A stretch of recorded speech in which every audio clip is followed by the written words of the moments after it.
Bienvenue sur la chaîne de Inokin France. Cette chaîne aura pour but de présenter les produits de chez Inokin, leur descriptif, leur composition et leur fonctionnement.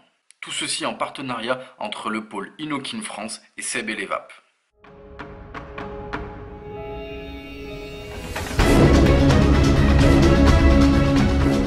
Bonjour à tous et bienvenue sur la chaîne de Inokin France. Aujourd'hui, présentation de l'accessoire Lift STA de chez Inokin. Oui, j'ai bien dit accessoire, pourquoi? Car on va le voir, cette petite chose est en fait un accessoire. Ce n'est pas un atos, ce n'est pas un mode, c'est quelque chose qu'on va venir rajouter à d'autres pour améliorer son quotidien. À l'intérieur, nous trouvons bien entendu le lift et ici un quick start guide. Ici, on le voit, le lift est posé sur un petit socle. Si on vient comme ceci l'enlever, il faut faire attention. Ici, nous avons des joints de rechange. Au sommet, on a ensuite un petit capuchon comme ceci qu'on va venir ici dévisser. Et c'est là où on voit les joints bleus. C'est ceux qu'on a en rechange sur le socle. Le STA se compose bien entendu d'un tank en Pyrex et d'une carcasse en stainless steel. Il mesure une hauteur de 20 mm et un diamètre de 25 mm. Le lift STA pour siphon tank adaptateur. Tout simplement, en fait, on l'a vu arriver depuis longtemps, on a ce qu'on appelle les drippers BF, c'est-à-dire qu'on a une box sur laquelle il y a une bouteille qu'on vient appuyer et ici, avec un pin 510 troué, on vient remplir son dripper. C'est ce qu'on appelle le BF, le bottom feeder. Mais Inokin a repensé la chose. En fait, Inokin est parti du principe du bottom feeder, c'est-à-dire avec un pin 510 troué, mais il s'est dit, ça doit être un petit peu chiant de temps en temps d'appuyer sur cette bouteille. Comment faire pour que le dripper se remplisse de lui-même? Et Inokin nous a sorti le Lift STA. Ici, en son centre, comme on peut le voir, je l'ai dit tout à l'heure, on a un diamètre de 25. Mais on le voit, ici, on a quand même une marge. Donc on peut mettre des drippers plus petit. Ensuite, au milieu, vous le voyez, on a ici un pin qui est troué. Mais on le voit ici, il n'est pas troué. Je vais vous expliquer pourquoi juste après.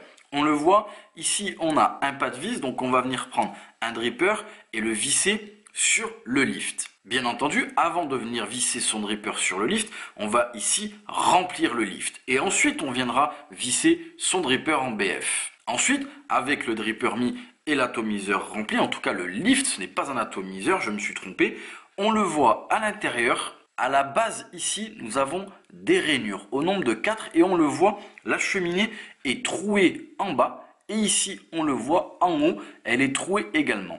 Et ici, on le voit, il y a des trous d'aération. Vous allez me dire à quoi ils servent. Tout simplement, ici, je vais pouvoir, bien entendu, régler les trous d'aération. Comme vous voyez, au nombre de 3, il y a un gros, un moyen, un petit. Et comme on le voit ici, ces trous passent directement au niveau de cette petit trou bleu. Et en fait, tout simplement, quand je vais venir aspirer avec mon dripper, ça va également effectuer avec ces arrivées d'air ici, en plus de celui qui sont sur le dripper, c'est-à-dire que les arrivées d'air du dripper vont servir à absorber la vapeur dans votre bouche et dans vos poumons, mais également, ça va activer ici ce système, et en fait, vu que l'air passe ici par ce petit opercule, ça va créer une dépression. Et du coup, qu'est-ce qui va se passer?